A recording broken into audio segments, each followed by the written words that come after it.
Hey, what is up everyone? Welcome back to our YouTube channel. So for today's video, I'm going to teach you how you can easily share your screen in a call in Slack.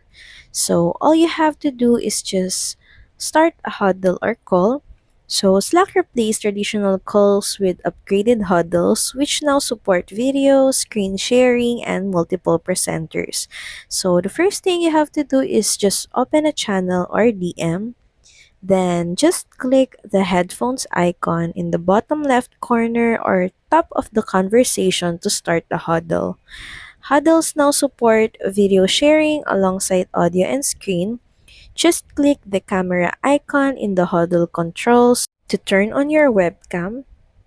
Then next, in the huddle control bar, just click the screen icon or share screen.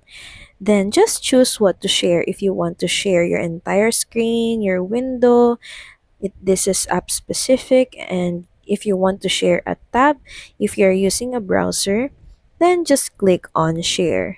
Then if you want to stop sharing your screen, just click the stop sharing button in the huddle control bar.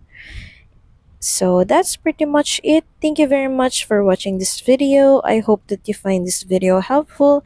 And if you do, please don't forget to like, share, and subscribe to the channel. And I will see you again on the next one. Bye!